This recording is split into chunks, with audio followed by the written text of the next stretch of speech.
नमस्कार। आज हम फारस की खाड़ी में जो एक बड़ा सैन्य तनाव चल रहा है उसे समझने की कोशिश करेंगे। ये पूरा विश्लेषण खान जीएस रिसर्च सेंटर की एक रिपोर्ट पर आधारित है। तो चलिए इस मामले की गहराई में उतरते हैं। देखिए, सिचुएशन तब और ज्यादा गंभीर हो गई जब अमेरिका ने अपने पूरे 5,000 मरीन इस इलाके में तैनात कर दिए। ये एक तरह से सीधी सीधी ताकत की नुमाइश थी। अब सवाल यह है कि इतने सारे सैनिक वहां पहुंचे कैसे। इसके लिए अमेरिका अपने बहुत बड़े विशालकाय एम्फिबियस असॉल्ट जहाज़ों का इस्तेमाल कर रहा है।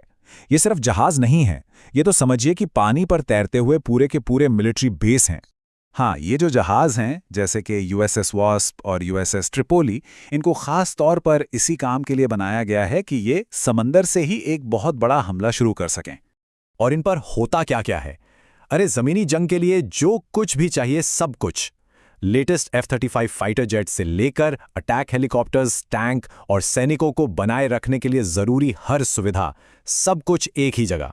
लेकिन सोचने वाली बात है कि जब एक ही जहाज पर इतनी तबाही का सामान हो तो वो अपनी सुरक्षा कैसे करता है? इसके लिए एक मल्टी लेयर्ड कई परतों वाला ऑटोमैटिक डिफेंस सिस्टम होता है। इसकी रक्षा की जो पहली परतें हैं वो बहुत ही एडवांस्ड मिसाइल सिस्टम्स हैं। ये जहाज के चारों ओर एक तरह का अदृश्य सुरक्षा कवच बना देती हैं। और अगर कोई दुश्मन मिसाइल इन सब घेरों को पार कर भी ले, तब क्या?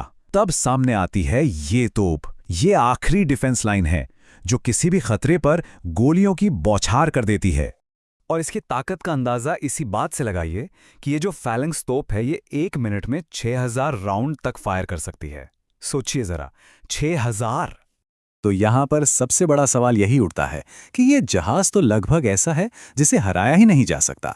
तो फिर ईरान इसका मुकाबला करने के लिए क्या कर रहा है? चलिए अब जरा ईरान की रणनीति को देखते हैं जो सोर्स के मुताबिक वो अपना रहे हैं। देखिए, ईरान का तरीका ये नहीं है कि वो टेक्नोलॉजी का जवाब टेक्नोलॉजी से दे। नहीं, वो ताकत का जवाब देने के लिए एक बिल्कुल ही अलग तरह की स्ट्रैटेजी अपना रहा है। इसे कहते हैं एसिमेट्रिक कॉन्फ्लिक्ट। एक तरफ अमेरिका के अरबों डॉलर वाले हाईटेक डिफेंस सिस्टम्स हैं, तो दूसरी तरफ ईरान के ढेर सारे सस्ते ड्रोन और मिसाइलें। यहां मकसद बराबरी के हथियार से लड़ना नहीं, बल्कि दुश्मन के महंगे सिस्टम को सस्ते हथियारों की बाढ़ से जाम कर देना है। सोर्स के मुताबिक ईरान की मुख्य रणनीति है स्वॉर्म अटैक। इसका सीधा सा मतलब है कि पहले सैकड़ों सस्ते ड्रोन भेजो ताकि जहाज का डिफेंस सिस्टम उलझ जाए, फिर छोटी छोटी तेज मिसाइलें दागो, और जब उसका सारा गोला बारूद खत्म होने लगे तब एक बड़ा निर्णायक हमला करो। लेकिन बात यहीं खत्म नहीं होती। विश्लेषण ये भी बताता है कि ईरान कई मोर्चों पर काम कर रहा है, जैसे छोटी स्पीड बोट से हमला करना, साइबर अटैक करना और यहां तक कि जमीनी लड़ाई के लिए तैयारी करना। और ये लड़ाई सिर्फ जहाज़ों और मिसाइलों तक ही सीमित नहीं है। सोर्स ये दिखाता है कि कैसे अब पूरी दुनिया की अर्थव्यवस्था इस जंग का मैदान बनती जा रही है। इसका सबसे बड़ा आर्थिक हथियार है होर्मुज जलडमरू मध्य। ये दुनिया के सबसे जरूरी समुद्री रास्तों में से एक है। दुनिया भर में समंदर के रास्ते जितना भी तेल जाता है उसका करीब करीब 1/4 हिस्सा 25% इसी पतले से रास्ते से गुजरता है। तो अगर यहाँ कोई भी रुकावट आई तो ये पूरी दुनिया के लिए एक बहुत बड़ा संकट बन जाएगा। और ये रणनीति और भी आगे जाती है। एक और जरूरी रास्ते को ब्लॉक करने की धमकी दी जाती है। और सबसे खतरनाक, अमेरिका के जो सहयोगी देश हैं उनकी पानी की सप्लाई को निशाना बनाया जाता है।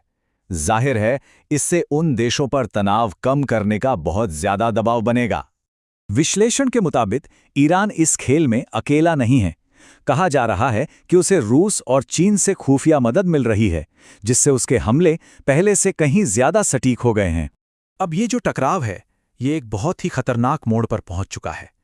ऐसे दावे किए जा रहे हैं कि दुनिया के सबसे एडवांस्ड मिलिट्री हार्डवेयर पर भी कामयाब हमले हुए हैं। और अब जो बात सामने आ रही है वो वाकई में बहुत चौंकाने वाली है। सोर्स से दावा कर रहा है कि अमेरिका को बहुत बड़ा नुकसान हुआ है। जी हां, ये कोई मामूली प्लेन नहीं है। F-15 दुनिया के बेहतरीन फाइटर जेट्स में से एक है और A-10 तो अपनी मजबूती के लिए इतना मशहूर है कि उसे उड़ता हुआ टैंक कहा जाता है। और जो हथियार इस्तेमाल किया गया वो है हीट सीकिंग मिसाइल।